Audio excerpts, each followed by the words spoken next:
ऐसे लीडर जो पहले पार्लियामेंट में मुखालफत किए हो और वो मालेगांव शहर में आ रहे हैं, पार्टी के जिम्मेदारान वो जलसे की तैयारी के लिए यहाँ आए हैं और हमें ऐसा लगता है कि बड़ा शानदार प्रोग्राम उनका मालेगांव शहरियान की जानिब से होगा और साया निशान प्रोग्राम होगा, क्योंकि संविधान के हम ये उनको जब से पार्लियामेंट इलेक्शन हुआ है उसको संविधान रक्षक के नाम से हम मालेगांव शहर में उनको बोलते हैं, क्योंकि हिंदुस्तान के अगर सही मानों में कोई संविधान रक्षक है तो अखिलेश यादव साहब है। अब रियासती पार्टी के जिम्मेदारान आपके सामने अपनी बात रखेंगे। साजिदा मैडम साहिबा और शान-ए-हिंद साहिबा यहाँ बैठी है, मुस्तकीम भाई ने बाकी डिटेल आपको बता चुके हैं। पहली बात तो यह है कि जिस तरीके से मुस्तकीम भाई ने ये बात बोले कि भाई संविधान के रक्षक के तौर पर माननीय अखिलेश यादव जी को देखा जाता है, ये सही है। और दूसरी सबसे अहम बात यह है कि वो उस इंसान के सुपुर्द है, उनके बेटे हैं, जिन्होंने इस मुल्क के आइन को बचाने के लिए, हम उस 20 अक्टूबर 1990 का वो दिन भी नहीं भूलते जब बाबरी मस्जिद को शहीद होने से बचाने के लिए माननीय मुलायम सिंह यादव ने इस मुल्क के दस्तूर को बचाने के लिए उस वक्त शूट एट साइट का ऑर्डर दिया था। मैं आप तमाम हमारे मीडिया के लोग जो है, अखबार के लोग हैं, उनसे ये गुजारिश करता हूँ कि देखिए, आज का पस मंज़र कुछ भी हो, लेकिन इस मुल्क का अक़लियती जो तबका है वो मुलायम सिंह जी के उस एहसान को कभी नहीं भूल सकता। 20 अक्टूबर 1990 को 11 लाख से ज़ायद कारसेवक उसी बाबरी मस्जिद के आसपास थे, अयोध्या में थे, लेकिन हिंदुस्तान का वो वाहिद मर्द मुजाहिद मुलायम सिंह यादव ने शूट एट साइट का ऑर्डर दिया, जिससे संविधान को बचाने के लिए न जाने कितने कारसेवक उस वक्त शहीद हुए या मारे गए और 2.5 घंटे में पूरा अयोध्या खाली हो गया। तो बाबरी मस्जिद की को शहादत से बचाने के लिए पहला तो काम हम पर मुलायम सिंह यादव जी ने किया, वो एहसान हम लोग कभी नहीं भूल सकते। आज जो लोग पूरे मुल्क में अक़लियती तबके की क़यादत की बात करते हैं, मैं जानना चाहता हूं कि अगर उस वक्त उन लोगों के वालिद मोहतरम भी वहाँ के अगर सीएम होते, चीफ मिनिस्टर होते, तो शायद वो काम नहीं करते जो उस वक्त मुलायम सिंह यादव ने किए। पहली बात। दूसरी बात यह है कि जैसे कि मुस्तकीम भाई ने कहा कि भाई वक्फ बोर्ड के बिल को अखिलेश यादव जी ने वाकई, इसमें कोई शक नहीं, पुरजोर तरीके से पार्लियामेंट में उठाया। आज हम लोग जब सोशल मीडिया और बहुत सारे वो लीडरान के जब बयानात पढ़ते हैं कि वक्फ को हमने, वक्फ के बारे में हम बोलते हैं, कोई नहीं बोलता, वो ये बात भूल रहे हैं कि इस मुल्क के अंदर आज अगर अपोजिशन मजबूत नहीं होता तो आज हिंदुस्तान की सरकार उनके आगे झुकती नहीं, जॉइंट पार्लियामेंट्री कमेटी बनाती नहीं।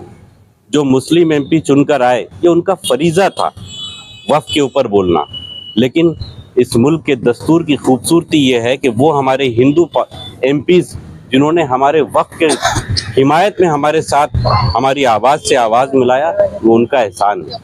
तो इस मुल्क की खूबसूरती को नज़रअंदाज नहीं किया जा सकता। दूसरी बात, क्योंकि मालेगांव शहर मेरे लिए नया नहीं है, आप में ज़्यादातर अखबार नवीस मेरे दोस्त है और वक्तन फ़ौक्तन कभी कभी हम लोगों की गुफ्तगू होती है। ये शहर जो है एक ऐसा शहर है जिसने पूरे महाराष्ट्र के अंदर नई सोच को जन्म दिया। ये हकीकत है कि यहाँ पर निहाल अहमद साहब का एक लंबा अरसा गुजरा है। बहुत सारी ताकतें उस वक्त उनकी ताकत को तोड़ने के लिए यकजा होती रही, लेकिन इस शहर ने मजबूती से उनका साथ दिया। और आज मैं समझता हूँ आली जनाब अबू आसिम आज़मी साहब की खिदमात को इस शहर के लोग कभी फरामोश भी नहीं कर सकते और करना भी नहीं चाहिए। अक्सर व बेशतर जब अबू आसिम आज़मी साहब से मालेगांव के ताल्लुक़ से बात होती है तो हम अक्सर व बेशतर कहते हैं हमने मालेगांव में ये किया, मालेगांव में वो किया। ब्लास्ट के वक्त मैं खुद, उसके बाद मेरा कई वक्त यहाँ पे हमने गुजारा है वक्त, ज़्यादातर लोग आप लोग जानते हैं 2-2, 3-3 महीना हम लोग रहे। तो हम जब कभी अपने ज़बान पर उनके किए गए काम को बोलते हैं तो वो हमेशा मना करते हैं। मैं मालेगांव के अवाम के लिए जो करता हूँ अल्लाह की रज़ा के लिए करता हूँ, क्योंकि मालेगांव के मेरे मज़लूम लोग, वो अगर मुझ जैसे मामूली से इंसान के पास अगर आकर कोई काम बोलते हैं तो मेरे लिए बड़ी खुशी की बात होती है। तो बहरकैफ आज हम लोगों का ये दौरा मालेगांव के अवाम को ये मैसेज, ये पैगाम देना है कि अखिलेश यादव जी का ये दौरा है जब 18 तारीख की रात में, तो मुझे पूरा यकीन है इस मालेगांव शहर के अंदर पूरे महाराष्ट्र की तारीख लिखी जाएगी 18 तारीख को। और इसके लिए ये भी यकीन है कि मालेगांव शहर का हर नौजवान और हर बुजुर्ग जो स्टेडियम मुस्तकीम भाई ने तय किया है, शान मैडम और साजिदा मैडम ने मिलके, पार्टी के तमाम लोगों ने मिलके जो भी तय किया है, वो एक नई तारीख लिखेगा उस दिन। इसकी यही उम्मीद के साथ आज हम लोग जो है कल धूलिया में थे, क्योंकि दूसरे दिन 19 तारीख को यही दौरा धूलिया में है उनका, अखिलेश यादव जी का। और महाराष्ट्र में हम लोगों ने महाविकास आघाड़ी से प्रायोरिटी के तौर पर मालेगांव की सीट मांगी है, धूलिया की सीट मांगी है। हमने यही कहा है कि भाई हमारी ताकत जहां है, हमारे लोगों पे जहां एतबार है, हमने वही सीटें आप इससे मांगी है और इंशाअल्लाह ये सीट 200% हम लड़ेंगे। देखिए, कांग्रेस की तो पिछले निहाल साहब के बाद 30 साल नहीं रही ना ये जगह, तो कांग्रेस के पास 30 साल नहीं रही। बीच का जो पीरियड कांग्रेस के पास रहा तो उस वक्त एक खला थी, वो खाली जगह थी। उस वक्त ऐसा तो उस खाली जगह पर हमारे मुफ्ती साहब ने अपनी साइन कर दी है, लेकिन इसका मतलब ये नहीं कि मालेगांव से समाजवादियों का कोई ताल्लुक नहीं रहा। हमारा हक ये है कि मालेगांव हमेशा से समाजवादियों का गढ़ रहा है, मालेगांव हमेशा तीसरी सोच के लोगों का गढ़ रहा है और मालेगांव के लोगों ने हमेशा जब भी सही मुतबादिल मिला है तो इसको रिजल्ट भी दिया है। अभी आप महाविकास आघाड़ी में, कांग्रेस भी अपना हक जता रही है, आप भी अपना हक जता रहे हैं, जोर से आप ये सीट मांगेंगे नहीं? इतनी जोर से मांगेंगे, आपको एक बात का वादा करते हैं हम लोग कि ये सीट तो हम लड़ेंगे। परवेज भाई, पहले आपको भाई आए थे यहाँ पर प्रोग्राम समाजवादी की सीट का अनाउंस करके गए, तो अगर इंडिया अलायंस यहाँ पे सीट फिर भी यहाँ पे लड़ेगी? मैं आपको एक ही बात बोलूँगा कि ये सीट हमको लड़ना है, बहुत साफ मौकूफ है हमारा। अगर बीजेपी फिरका परस्ती की बात करती, किसी एक समाज की बात करती है, तो ये मान के चलना कि हम मजलिस के लिए दूसरा पैमाना नहीं रख सकते। जिस पार्टी का देश में फैलाव इस पर हुआ कि हटा दो पुलिस को, हम 20 करोड़ मुसलमान, 25 करोड़ मुसलमान, 100 करोड़ पर भारी है, हम उसकी मजम्मत करते, क्योंकि वो भी ज़बान वही बोल रहे हैं। उसकी शुरुआत वहीं से हुई। और जिस मजलिस के लोग आज ये बात बोल रहे हैं कि अगर हमने कोई रैली निकाले और उस रैली को हमने लेटर, कल मैंने एक आली जनाब असदुद्दीन ओवैसी साहब का एक वीडियो देखा कि हमने लेटर लिखा समाजवादी को, एनसीपी को, कांग्रेस को। मैंने फ़ौरन फ़ोन किया कल हमारे पार्टी ऑफिस पे कि कोई लेटर आया था क्या? उन्होंने कहा कि हमें कोई लेटर नहीं मिला। पहली बात। दूसरी बात, जितने भी नौजवान भी अगर यहाँ बैठे हैं तो मैं आपको ये कहता हूँ कि आप सोचिए, जिस मुल्क में मौलाना सलमान अजहरी साहब के ऐसे कोई बयान नहीं दिया था जिसको उनको आज जेल की सलाखों के पीछे जाना पड़ा। उमर खालिद ने ऐसा कुछ नहीं कहा था जिससे आज वो जेल की सलाखों के पीछे जा रहे हैं। आज इसी मुल्क के अंदर पार्लियामेंट में अगर कोई ये बोल के निकल जाए जय फिलिस्तीन, और उसके बाद भी अगर कार्रवाई नहीं होती है तो हमको तो सोचना पड़ेगा। ये पहली बात तो ये है कि वो ये बात इसलिए बोल रहे हैं कि उनको मालूम है ये पॉसिबल नहीं है, क्योंकि उनको पूरी तरह आज़ादी है। वो पूरे महाराष्ट्र नहीं, पूरे हिंदुस्तान में जहाँ चाहे बड़ी रैली कर सकते, जो चाहे वो बोल सकते हैं। हमारे नेता अगर कुछ बोलते हैं तो रामपुर में आजम खान को जेल की सलाखों के पीछे डाल दिया गया। अबू आसिम आदमी साहब पर आज भी CBI के या ED के इनकम टैक्स के छापे मारे जा रहे हैं। तो आज हम लोग सोचने पे मजबूर है कि ऐसी क्या बात है कि जब इम्तियाज़ जलील जो है किसी पुलिस के अधिकारी से बाकायदा तौर पर सीने से सीना लगाकर बात करते हैं, आपने देखा होगा वीडियो, और उसके बाद भी कोई कार्रवाई नहीं होती। तो क्या बेहतरीन इसमें अदाकारियाँ है पुलिस की तरफ से भी और उनके तरफ से भी।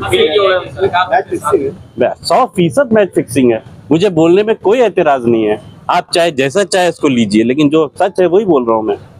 क्योंकि हम जब बोलते हैं तो हम पर FIR होती है, हम जब अगर ऐसी बातें शुरू करें तो हम पर कार्रवाइयाँ होती है। आपको पूरी तरह आज़ादी है, इससे फ़ायदा किसका है?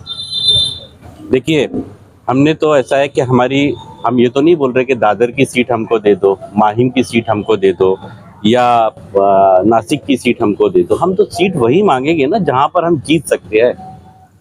हम तो वही मांगेंगे, और हम ऐसी जगह सीट मांग के सीट को खराब भी नहीं करना चाहते। एक बात तो तय है, इस वक्त मुल्क के अंदर, जैसे अबू आसिम आदमी साहब ने परसों कहा मीडिया के सामने कि हम अपनी पार्टी को छोटी करने को तैयार हैं, सिर्फ इसलिए कि फिरका परस्त ताकतें हावी नहीं होना चाहिए। अब अगर कोई ये कहे कि नहीं हमको सियासत करने का हक है, सब जगह सीटें लड़ाने का हक है, तो आप ज़्यादा अच्छे से समझ सकते हैं उसके पीछे की सियासत क्या हो। आज समाजवादी पार्टी के रियासती जिम्मेदार, खास तौर पे हमारे कारगुजार सदर प्रताप उगाड़ी साहब और जनरल सेक्रेटरी परवेज सिद्दीकी साहब यहाँ तशरीफ लाए। इनके आने का मकसद जो महाराष्ट्र की पहली इलेक्शन तशहीरी मुहिम का आगाज़ मालेगांव शहर से हो रहा है। मैं सिर्फ इतना इस मामले में कहना चाहती हूँ कि मालेगांव शहर जो है हमेशा से अपनी एक तारीख रखा है, जहाँ हमारी तारीख रही है कि हिंदुस्तान को हमने तहरीक की पहचान दी। हर जगह जहाँ अक़लियत पर जुल्म होता था, पहली आवाज़ मालेगांव शहर से उठती थी, जिसको देखकर लोग अपनी तहरीक का रुख तय करते थे। उसी तरह इलेक्शन में समाजवादी सोच की इब्तिदा इलेक्शन की मालेगांव शहर से हो रही है।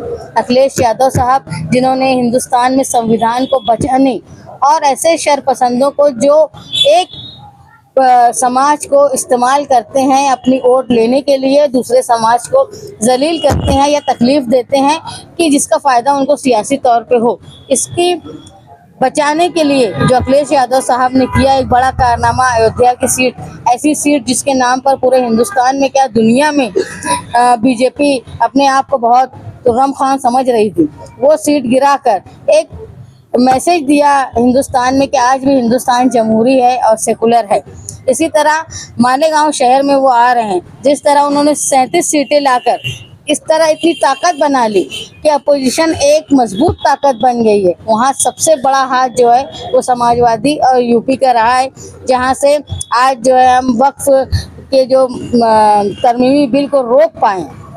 मैं चाहती हूँ जो हौसला उनको यूपी से मिला है, वैसा ही मालेगांव में उनके इतना ज़बरदस्त इस्तकबाल हो कि जो राष्ट्रीय अध्यक्ष आ रहे हैं, जब वो ये याद रखते हैं कि हमको 37 सीट यूपी ने दी, तो हमारा इस्तकबाल इतना ज़ोर शोर से हो कि वो इस बात का भी लिहाज रखें, जब भी आर्बिट्रेरी रूल्स या कोई ऐसा कानून आए तो उसके खिलाफ वो पार्लियामेंट में आवाज़ उठाएं, तो वो ये लिहाज रखें कि मालेगांव शहर ने मेरा ऐसा इस्तकबाल किया था कि जिसका मुझे उनको भी जवाब देना है। इसलिए हम उनका इस्तकबाल इस तरह करेंगे, इतना ज़बरदस्त, जैसा ही शोर 37 सीटों की उनको एहसास रहेगा, वैसा ही मालेगांव शहर का इस्तकबाल का एहसास रहेगा। मालेगांव शहर के मर्द ख़वातीन हमेशा से समाजवादी ही रहे हैं सोच के, इसीलिए साथी निहाल अहमद साहब हमेशा कहा करते थे मालेगांव शहर एक बड़ी मुसलमान आबादी का शहर होने के बावजूद भी हमारी सोच सेकुलर है, इसीलिए यहाँ कभी मुस्लिम लीग जैसी पार्टी पनप नहीं पाई। माजी में हमसे जो भी गलतियाँ हुई हो, लेकिन आने वाले वक्त में हम एक गंगा जमुना तहजीब वाले मुल्क में रहते हैं, जो पहचान को हमको जिंदा रखना है। उसी के लिए ये प्रोग्राम हो रहा है। ये सिर्फ इलेक्शनी मुहिम नहीं, बल्कि हिंदुस्तान में सेकुलरिज्म को बचाने के जो विदाता थे वो आ रहे हैं, उनका शाया निशान इस्तकबाल किया जाएगा। ख़ास तौर पे मालेगांव शहर के ख़वातीन, जिन्होंने तारीख में हमेशा जब भी गैर दस्तूरी हरकत जो भी हुई है उसके खिलाफ बड़े तादाद में रोड पर आई हैं, चाहे वो तलाक सलासा का मामला हो या फिर NRC का मामला हो। उसी तरह मालेगांव शहर में जब समाजवादी पार्टी के लीडर आएंगे तो मालेगांव शहर के मर्दों के साथ साथ यहाँ के ख़वातीन और स्टूडेंट्स ये बड़ी तादाद में जमा होकर उनका इस्तकबाल करेंगे। और मैं इस प्रेस कॉन्फ्रेंस के ज़रिए बताना चाहती हूँ कि आने वाला इलेक्शन मालेगांव, जिस तरह हिंदुस्तान में ये आखिरी जो इलेक्शन पार्लियामेंट का हुआ था, वो संविधान को बचाने के लिए एक बड़ी पहचान का था, बड़ी ज़रूरत का था। वैसे ही आने वाला जो असेंबली इलेक्शन है वो भी मालेगांव शहर की रोशन मुस्तकबिल, लोगों के सियासी, समाजी और एक नई राह तय करने वाला इलेक्शन होगा। इसमें मैं वाहिद खातून उम्मीदवार हूँ। मैं उम्मीद करती हूँ और मालेगांव शहर भी ये जानता है कि चाहे वो 12 नवंबर का मामला हो, चाहे किसी तरह के भी जो हमारे पास शिद्दत पसंद लोगों के हमले हो, सबसे पहले आवाज़ उठाने का काम जो है वो निहाली सोच के लोगों ने, समाजवादी लोगों ने किया है। और जो भी मर्द यहाँ सियासी लोग काम करते हैं मुस्तकीम की जेल में जाने के बाद भी, मैंने उस वक्त भी कहा था ये सब मर्दों में, ये सब जन के अक्ल वाहिद मैं ही मर्द हूँ जो मैदान में आकर कोर्ट में आकर मुकाबला की, और ये मालेगांव शहर जानता है। और आने वाले वक्त में भी मैं अपनी पार्टी के साथ मिलकर ऐसे काम करूंगी जिससे मालेगांव शहर को एक नया रुख तय करने में आसानी होगी। आप तमाम प्रेस कॉन्फ्रेंस में यही शुक्रिया अदा कर लेती हूँ कि आप आए, और आने के बाद मेरी आप लोगों से ये दरख्वास्त है कि आप जो एक पांचवा या चौथा बड़ा मजबूत पिलर जो है वो प्रेस है, मैं हमेशा बोलती हूँ, तो वो प्रेस जो है अपना काम सफाई से करे और एक अच्छा मैसेज, सच्चा मैसेज आवाम में पेश करे। और आने वाले प्रोग्राम में आप लोगों के बगैर कोई प्रोग्राम मुकम्मल नहीं होता। उम्मीद करती हूँ कि आज जिस तरह हिंदुस्तान में सेकुलरिज्म बचाने के लिए कोशिश हुई थी, उसी तरह मालेगांव शहर बचाने के लिए भी आप कोशिश करें।